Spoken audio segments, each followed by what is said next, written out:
بيقول لك ايه بقى؟ ان تأتي متأخرا خيرا من ان لا تأتي مطلقا. يعني ان احنا الواحد يجي متأخر احسن من ان هو ما يجيش خالص. وانا شايف ان ده هو اللي النادي الاهلي عمله في طلب تأجيل مباراة النادي الاهلي والزمالك في قمة 2025. ان هو سكت على الظلم كتير واستنى على الأذى وعلى الأخطاء التحكيمية وعلى الغلطات كتير، فقرر ان هو يجي. جت متأخرة، التوقيت ما كانش احسن حاجة، وما كانش شكلها احسن حاجة ان جماهير النادي الاهلي تروح عشان تتفرج على النادي الاهلي وفي الاخر النادي الاهلي ما يجيش او النادي الاهلي يطلب التأجيل. لكن انا شايف كون ان الاهلي خد خطوة بالقوة دي وخطوة زي دي كان حاجة، يعني خلينا نقول ايه، انها خطوة على تصحيح المسار او اول خطوة على الطريق الصح. ان لا، انا مش هسكت على حقي. لا، النادي الاهلي كبير والنادي الاهلي بيتنازل والنادي الاهلي اوقات كتير ممكن بيفرط في حقه، بس مش هنفضل مكملين كده ومش هنسكت على حقوقنا.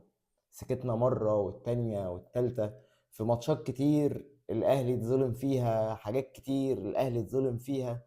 ومش هنروح بعيد، يعني خلينا نرجع بالزمن سنتين بس لورا ونشوف المباراة بتاعة الوداد لما اتحاد الكورة بقيادة الأستاذ جمال علام وقتها قرروا إن هما يحطوا الخطاب بتاع الكاف في الدرج، وسكتم بكتم بقى. فده كان أذى وضرر قد إيه للنادي الأهلي إن أنت تروح تلعب نهائي قاري من مباراة واحدة في ملعب الخصم وفي وسط جماهيره، وما تعرفش حتى تدخل جماهيرك ولا تعرف تجيب جماهير، وانت كان في ايدك ان المباراة دي تكون عندك او على الاقل تكون في ارض محايدة، كان يبقى معاك الوقت ان انت تعمل حاجة. فهنفضل ساكتين لحد امتى؟ كان لازم يبقى في وقفة، وكان لازم يبقى في مظهر كده اللي هو لا كفاية، احنا هنحط حد للي بيحصل ده. وان كان النتيجة ممكن تكون غير مرضية، يعني انت في الاول وفي الاخر هو مفيش حاجة مضمونة. يعني انا في الفيديوهات اللي قبل كده قلت لكم هو مفيش غير حلين: يا اما مباراة الاهلي والزمالك هتتعاد، يا اما الدوري مش هيستكمل. وفي نفس الوقت في اللايف اللي كنت عامله على اليوتيوب وعلى التيك توك قلت ان لو اللائحه اتطبقت والاهلي ما عرفش يحفظ حقوقه وما عرفش يحافظ على حقه، فالاهلي معرض ان هو هيتخصم له 6 نقط، الثلاث نقط بتوع ماتش الزمالك وثلاث نقط في اخر الدوري، وهيعتبر مهزوم بنتيجه 3-0 وهيتغرم. وفي حاله ان الاهلي لم يستكمل بطوله الدوري، الاهلي هينزل درجه تانية، او بقى لو العقاب الصح يعني هينزل درجة رابعة. لكن نرجع ونقول ان الاهلي بيحفظ حقوقه. وخلينا كده نشوف ايه الخطوات اللي حصلت الفترة اللي فاتت من ساعة اخر مرة ما اتكلمنا مع بعض.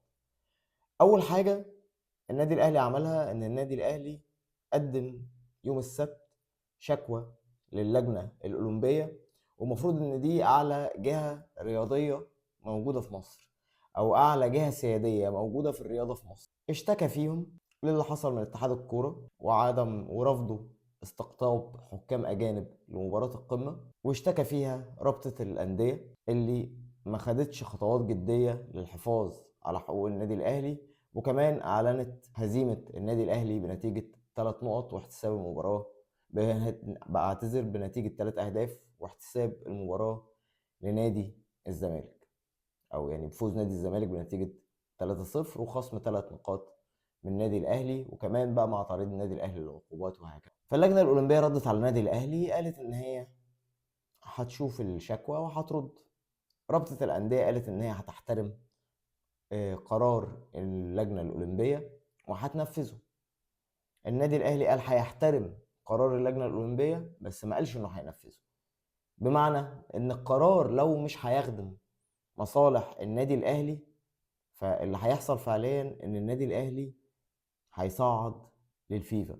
وانا كان نفسي ان النادي الاهلي من الاساس يصعد للفيفا، بس يعني خلينا نشوف الناس هنا في مصر هل ما زال عندهم قدر من النزاهة والشفافية والحياد بين جميع الاطراف، ولا الدنيا هتبقى خربانة برضو وهيبقى فيها فساد وهنضطر ان احنا نصعد للفيفا.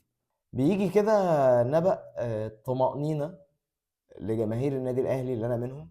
وانا يا جماعه لما بتكلم على الاهلي انا بتكلم كمشجع، يعني انا لا محلل كروي ولا فاهم ولا دارس ولا الكلام ده خالص. انا واحد بيتفرج على الكوره، بيتفرج على الكوره عشان النادي الاهلي، بيحب النادي الاهلي، بيشجع النادي الاهلي منذ نعومه اظافره. يعني انا اتولدت لقيت نفسي متربي في بيت اهلاوي، فبقيت اهلاوي، بعد كده حبيت الاهلي، بعد كده اتعلقت بالاهلي، بعد كده ماتشات النادي الاهلي، بعد كده بقى يعني ايه المخرج الوحيد للواحد من الضغط بتاع الحياة والمشاكل والدوشة هي الفرجة على النادي الاهلي وتشجيع النادي الاهلي. فانا بتكلم من حتة المشجع، من حتة الشخص المحب اللي عايز النادي الاهلي ده في احسن مكان وفي احسن صورة ممكنة، لان هو السبب من الاسباب يعني بعد ربنا في فرحة الواحد وفي فرحة كل جماهيره. فده سر ان الواحد اوقات بيبقى متنرفز متعصب واخد المواضيع على صدره شويتين، هو حبا في النادي الاهلي لا اكتر ولا اقل، ومش كرها لاي اشخاص ولا كرها في اي حد. فخلينا نكمل كلامنا. بعد النادي الاهلي ما قدم الشكوى للجنه الاولمبيه، معظم الاعلاميين الاهلاويه يعني، ومعظم اليوتيوبرز الاهلاويه، ومعظم الناس اللي بتتكلم بلسان حال المشجع الاهلاوي او بلسان حال جماهير الاهلي قالوا نتمنى ان الرد بتاع اللجنه الاولمبيه يجي قبل مباراه الجوله الثانيه، او اللي هي هتبقى مباراه الاهلي وبيراميدز اللي المفروض تطلع في شهر 4، مش فاكر يعني يوم ايه بالظبط. فاللجنه الاولمبيه ردت واعلنت ان هي ادت اتحاد الكوره مهله اسبوع لتبرير افعاله فيما حدث، عشان على الاساس ده تاخد قرار هم هيعملوا ايه في مباراة القمة ما بين النادي الأهلي ونادي الزمالك. هل هتتأجل؟ هل الموضوع هل هتتعاد؟ هل هيتلغى الدوري؟ كل الكلام ده دلوقتي بقى موجود ومنوط باللجنة الأولمبية. وخليني أقول لكم يعني إن احتمال عدم استكمال الدوري أو إلغاء الدوري احتمال ما بقاش وارد دلوقتي. هو الاحتمال الوارد أكتر بالنسبة لي واللي أنا شايفه هو إن النادي الأهلي ونادي الزمالك سيتم تأجيل المباراة أو تحديد موعد لاحق ليها بحكام أجانب. ومعرفش ومش عايز أتكلم عن رد فعل لنادي الزمالك ومجلس إدارة نادي الزمالك، ويروح الزمالك هو اللي منسحب ونفضل بقى حاورين يا كيكة كده. والدوري ده يعني بدل ما هم عاملين دوري مختصر عشان يخلص بدري واللعيبة تريح، والأندية اللي عندها مشاركات أفريقية ومشاركات عالمية تعرف تعمل الكلام ده كله مش هيروح حاصل، ونبقى احنا إيه بنتفرج بس على المهزلة بتاعت ان الاهلي ما جاش، لا الزمالك هو اللي ما جاش والكلام الفارغ ده. بس يعني التوجه حاليا الدنيا كلها رايحه في اتجاه اعاده المباراه. نادي بالزمالك راح مطلع بيان قال لا انتوا هتلعبوا لوحديكم، انا عايز العب معاكم. ايه ده، انا طرف اصيل في الموضوع وطرف اصيل في القصه. فهو بيشتكي اللجنه الاولمبيه بيقول لها ايه اللي هو يا لجنه الاولمبيه اوعي تطلعي قرار مش في صف انا بتدخل في شكوى النادي الاهلي ضد اتحاد الكوره. طب يا حبيبي انت مالك، هو النادي الاهلي بيشتكي اتحاد الكوره ورابطه الانديه عشان هو طلب ان المباراه تقام بحكام اجانب، ولحد الساعه 6 اتوبيس النادي الاهلي كان هيتوجه لاستاد القاهره في حاله وجود حكام اجانب او عرب، وده ما حصلش. انت مش خدت الثلاث نقط بتوعك يا عم؟ سيب الاهلي سيب الكبار يحلوا مع بعض، وبعد كده انت بقى لما تشوف النتيجه اللي هتطلع من القرار هتضرك بايه وبطلع بيان. بس هو البيان ده طلع ليه؟ لان هم حسوا بصحه موقف النادي الاهلي في الموضوع، فبالتالي احنا نلحق نسبق عشان نبقى ايه انا جيت. واللي هو برضو زي يعني زي ما قلت في اول الحلقه تاتي متاخرا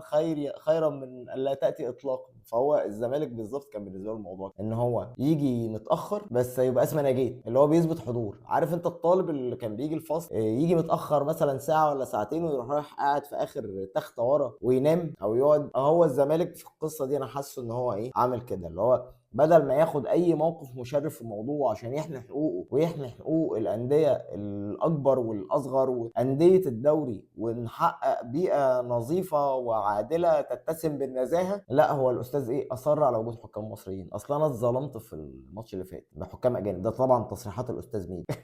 الاستاذ ميدو بارك الله له وبارك الله عليه، الاستاذ بيقول ان اصلا انا الماتش اللي فات اللي بحكام اجانب اتظلمت، فانا مش هجيب حكام اجانب عشان اتظلم تاني. طب ما انت بتظلم المصريين. وبعدين اتظلمت في ايه يا استاذ ميدو؟ بس يعني اللي بيقول كلام يا جماعه او اللي بيرمي كلام ما يرميش كلام عبثا كده، يعني قول الكلام كله للاخر. اتظلمت في ايه؟ طب انت كنت ضامن ان الحكام المصريين مش هيظلموك؟ طب طالما الحكام الاجانب بيظلموك هم كمان، اشمعنى مباراه بيراميدز عايز فيها حكام اجانب؟ الصوره مش واضحه، الصوره مش كامله. واتحاد الكوره بيفضح الرابطه، يعني الرابطه واتحاد الكوره بيسلموا بعض وبيرموا على بعض، فاتحاد الكوره قال لا، الرابطه اصلا انا ما ينفعش اعتمد عليها واجيب حكام اجانب، ده عليهم مش عارف 20 ولا 30 مليون جنيه فلوس لحكام اجانب قبل كده، واتحاد الكوره هو اللي سددها، فانا مش هعتمد على الرابطه عشان اجيب حكام اجانب. يا سلام، هنفضل مكملين في مسلسل الفضايح ده لامتى بس يا اخوانا؟ يعني هنفضل مكملين في مسلسل الفضايح ده لامتى؟ فكل التوفيق للنادي الاهلي باذن الله في الموضوع ده، وان شاء الله ان شاء الله يعني نوصل لحل يرضي جميع الاطراف واهمهم النادي الاهلي، سواء بقى باعاده المباراه، بتاجيل المباراه، بعدم استكمال الدوري. يعني انا كان عندي حل والله ظريف جدا، ان عدم اعتبار مباراه النادي الاهلي والزمالك انها حدثت، ونخليها اخر جوله في الدوري، ويتم احتساب النقاط من عدمه، ويعني او الاقرار ان المباراه دي هتتلعب او مش هتتلعب على حسب جدول الترتيب.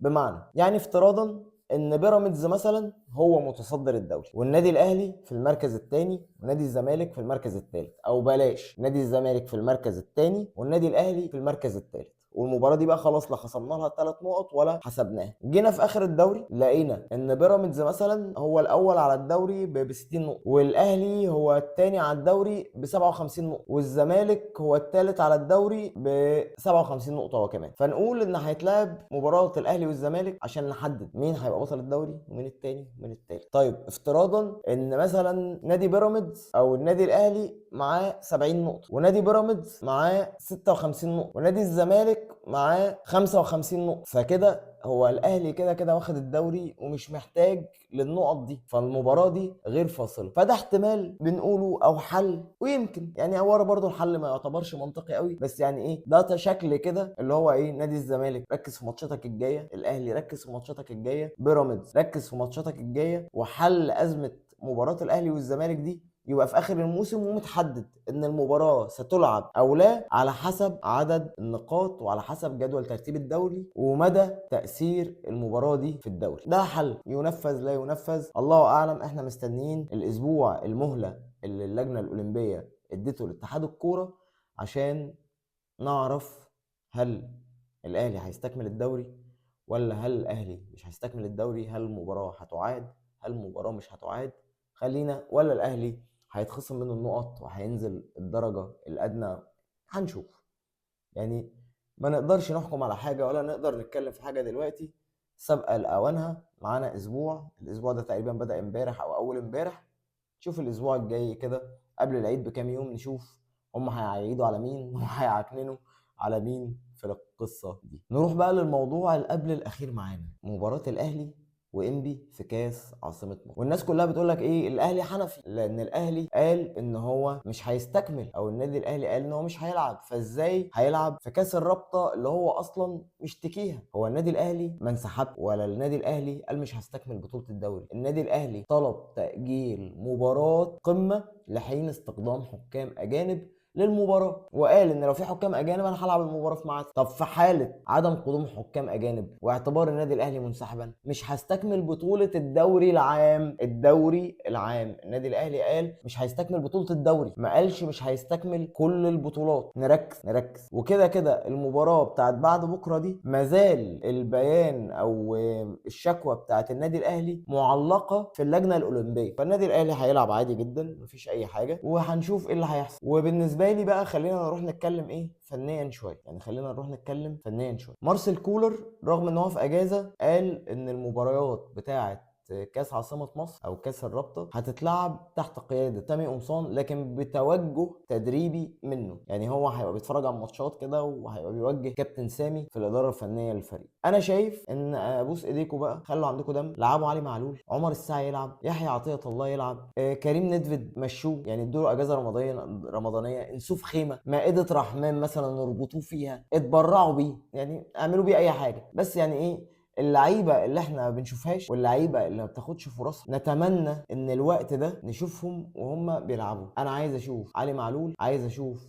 يحيى عطية الله، عايز اشوف عمر الساعي، عايز اشوف محمد عبد الله، وعايز لعيبه كتير من الناشئين تلعب، عايز اللعيبه اللي بتقعد احتياطي وليها دور تلعب، عايز عمر كمال عبد الواحد يلعب واشوفه هو بيشارك في مركزه ويبدا يحسن. استغلوا البطوله دي، بارك الله فيكم ان انتوا تجربوا اللعيبه، ما عندناش حاجه نبكي عليها وما عندناش حاجه نزعل عليها. فاتمنى الاستفاده من لاعبي النادي الاهلي الاحتياطي والناشئين بتوع النادي الاهلي ان هم يخوضوا تجارب واقعيه. لعبوا حمزه علاء، لعبوا الناس دي، يعني اللي هو ادوا فرص اللعيبه الاحتياطي بتوع الفريق الكبير، وادوا فرص للناشئين ان هم يلعبوا، وحاولوا ان انتوا تكسبوا مباريات عشان نكمل اكبر قدر ممكن في البطوله دي، فنبقى جربنا اكبر قدر ممكن من اللعيبه، ونبقى شفنا اللعيبه دي مستواها ايه، ونعرف احنا النواقص عندنا ايه، طب تتطور ازاي، والكلام الجميل ده. اخر موضوع هتكلم معاكم فيه وهو احمد السيد زيزو. بصوا يا جماعه، خلينا متفقين ان اي حد مهما لعب للاهلي او مهما لعب للزمالك هو في عنده ميول داخليه للفرقه منهم. زي مثلا هقول لك على حاجه، يعني بركات، حد ينكر ان هو اسطوره من اساطير النادي الاهلي؟ ما ننكرش، بس بركات يا جماعه اصله زملكاوي، ميوله زملكاويه بحته. ده بركات. عبد الله السعيد ميوله زملكاويه بحته، ما مش في حاجات كده ما ينفعش تختلف عليها. وليد سليمان ميوله اهلاويه تماما. شادي حسين اهلاوي تماما. كهربا اهلاوي تماما، من عز ما هو كان في الزمالك. يعني كهربا في عز ما هو متالق مع الزمالك ومتالق مع منتخب مصر. ابراهيم فايق بيساله بيقول له لو النادي الاهلي عرض عليك ان انت تيجي تلعب فيه هتيجي ولا لا؟ قال امتنع عن اجابه السؤال، وهو في عز ما هو نجم من نجوم الزمالك. فكهربا اهلاوي، اختلفنا واعترضنا عليه بس اهلاوي. كهربا اهلاوي. امام عاشور، يعني امام عاشور انا محتار برضو، الولد لسه سنه صغير فما ينفعش يعني برضو. يعني امام عاشور انا كنت مقتنع تماما ان هو زملكاوي وميوله زملكاويه، لحد ما امام نزل صوره بعد مباراه السوبر المصري اللي اتلعب في السعوديه، وقدر ان هو يجيب فيه جون ويعمل اسيست وخد رجل المباراه، وواحد صاحبه نزل له صوره ليه بتيشيرت النادي الاهلي وهو تقريبا بيستلم ميداليه في دوره رمضانيه في مسابقه يعني كان بيلعب فيها. قلت طب ما الواد زمان كان زملكاوي، يعني كان اهلاوي اهو، وبعد كده بقى زملكاوي من صغره، وبعد كده بقى اهلاوي من صغره. فامام يعني ايه، مش عارفين نحدد هويته حتى الان.